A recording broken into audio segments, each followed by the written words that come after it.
bergerak. Guru bergerak Indonesia Maju. Welcome to my channel, Anton Yono. Jangan lupa like, comment,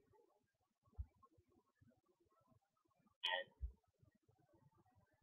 share. Salam dan bahagia.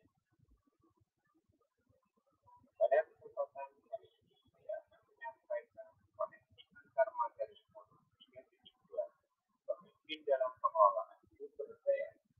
Saya Anton Yono SD, IDP Angkatan 11, SMP Negeri 1 dengan Kabupaten Tahap. Profil fasilitator jabatan SPDGR, mengajar praktik ikut minimal lagi SPDGR dan mengikuti Yoto SPDGR calon penggerak. Tujuan pembelajaran hidup, IGP mampu menghubungkan materi modul ini dengan modul-modul yang didapatkan sebelumnya.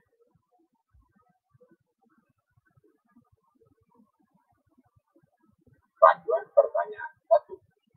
Buatlah kesimpulan tentang apa yang dimaksud dengan pemimpin pembelajaran dalam pengelolaan sumber daya dan bagaimana Anda bisa mengimplementasikannya dalam kelas, sekolah, dan masyarakat sekitar sekolah.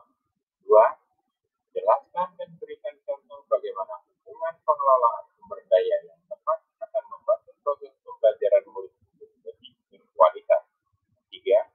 Berikan beberapa contoh bagaimana materi ini juga berhubungan dengan modul lainnya yang Anda dapatkan sebelum selama menjadi bimbingan guru penggerak.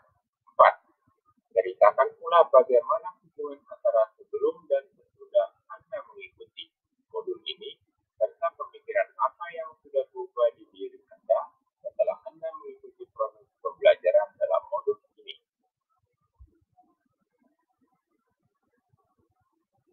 Kesimpulan, pemimpin pembelajaran dalam pengelolaan sumber daya adalah seorang pemimpin yang menerapkan pendekatan berbasis kekuatan atau aset dengan memanfaatkan sumber daya yang ada di sekitarnya untuk menggali potensi yang dimiliki dalam menunjang proses pembelajaran. Cara mengimplementasikan di lingkungan kelas. Pertama, memanfaatkan ruang yang tersedia dengan berbagai sarana yang ada. Fasilitas murid agar dapat mengembangkan kreativitasnya. Lakukan kolaborasi dengan guru lain untuk membantu dalam pengelolaan sumber daya di kelas. Memanfaatkan sumber finansial yang ada untuk keperluan kebutuhan kelas. Di lingkungan sekolah, lakukan kolaborasi dengan seluruh warga sekolah untuk komunitas sekolah yang memiliki tujuan yang sama untuk mengembangkan sekolah, memanfaatkan sarana dan prasarana, memanfaatkan lingkungan sekolah yang belum diolah, gunakan sumber finansial yang ada untuk keperluan sekolah. Di lingkungan sekitar sekolah, bangun relasi dengan masyarakat sekitar sekolah, kerjasama dengan orang tua murid untuk membantu kegiatan sekolah, kerjasama dengan pihak luar, lembaga kesehatan, kepolisian, dinas pendidikan, lingkungan, dan lain-lain. Ikut mengembangkan kebudayaan wilayah sekitar sekolah.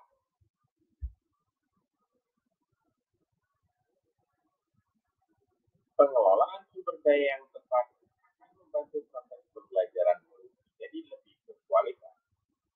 Tapi terdapat tujuan utama yang dimiliki sekolah untuk dapat mengembangkan sumber daya yang ada, yaitu modal manusia, modal fisik, modal sosial, modal lingkungan, modal finansial, modal politik, dan modal agama dan budaya. Jika tersebut dikelola dengan baik, maka akan membantu proses pembelajaran murid menjadi lebih berkualitas. Contoh, modal manusia. Kepala sekolah dan guru yang menjalankan nilai dan perannya sebagai pemimpin serta memastikan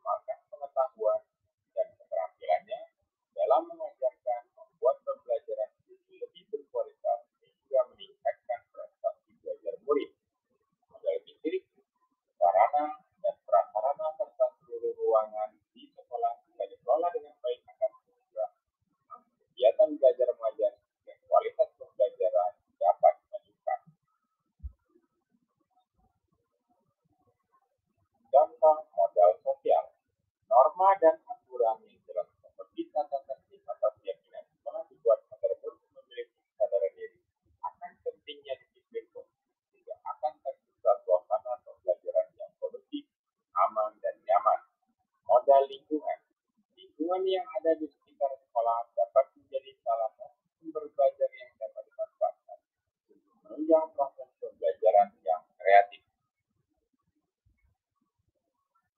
Contoh berikutnya, modal politik. Kebijakan kepala sekolah dapat meningkatkan pembelajaran yang berpihak pada murid. Kerjasama sekolah dan dinas pendidikan seperti pengadaan pelatihan atau workshop dapat meningkatkan kualitas pengajaran yang dilakukan guru. Modal finansial, pemanfaatan dana bantuan operasional sekolah atau dengan kata lain dana BOS untuk keperluan operasional sekolah dapat menunjang proses pembelajaran yang lebih berkualitas.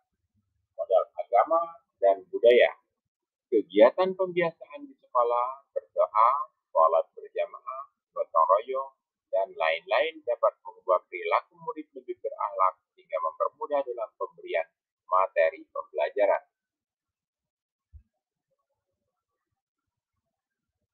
Keterkaitan dengan modal lain. Modul 1 dengan modul 3.2.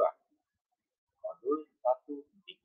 Guru berperan sebagai pemimpin yang menuntun segala proses murid dengan mengembangkan segala potensi yang dimiliki murid. Modul 1.2. Sebagai pemimpin pembelajaran, guru dapat mengembangkan keterampilan yang dimilikinya untuk meningkatkan pembelajaran yang berpihak pada murid. Modul 1.3. Seorang pemimpin harus memiliki visi ke depan untuk melakukan perubahan ke arah yang lebih baik dengan berpikir berbasis kekuatan atau aset. Modul 1.4. Budaya positif diperlukan dalam menumbuhkan akhlak yang baik sebagai aset dalam modal budaya agar tercipta suasana pembelajaran yang nyaman.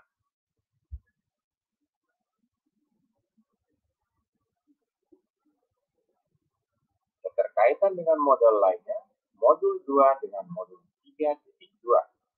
Modul 2.1, guru dapat menerapkan pembelajaran yang berdiferensiasi sesuai dengan kebutuhan belajar murid, dapat memaksimalkan potensi atau sumber daya yang ada pada diri murid.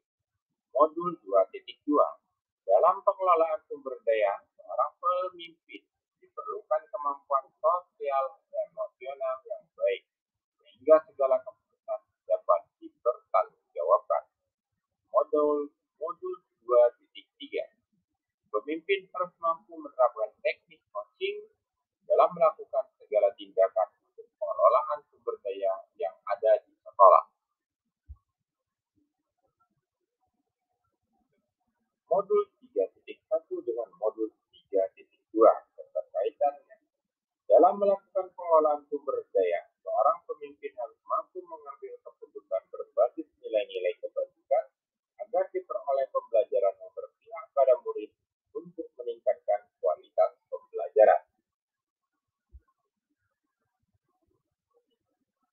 Pemahaman konsep sebelum dan sesudah mempelajari modul 3.2. Before, after. Sebelum mempelajari modul 3.2, saya hanya berpikir aset adalah segala sesuatu yang berupa benda fisik saja yang ada di lingkungan sekolah, serta lebih banyak berpikir kekurangan atau masalah yang ada di sekolah saja tanpa berusaha mencari solusinya. Setelah mempelajari modul 3.2 ini, saya baru memahami terdapat 7 aset utama yang dimiliki sekolah untuk dapat mengembangkan sumber daya yang ada, yaitu modal manusia, modal fisik, modal sosial, modal lingkungan, modal finansial, modal politik, dan modal agama dan budaya. Seorang pemimpin harus memiliki kecerdasan berpikir berbasis aset atau kekuatan untuk dapat mengembangkan potensi yang dimiliki sekolah.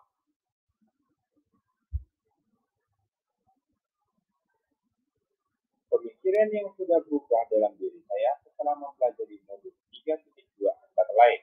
Yang pertama, terdapat 7 aset utama dalam pengelolaan sumber daya di sekolah. Guru sebagai aset utama di sekolah harus memiliki kreativitas dan inovasi dalam mengelola sumber daya yang ada agar dapat mewujudkan pembelajaran yang berkualitas. Murid yang berheterogen dapat menjadi aset jika diberikan pembinaan yang tepat. Gunakan pendekatan berbasis kekuatan antar aset, bukan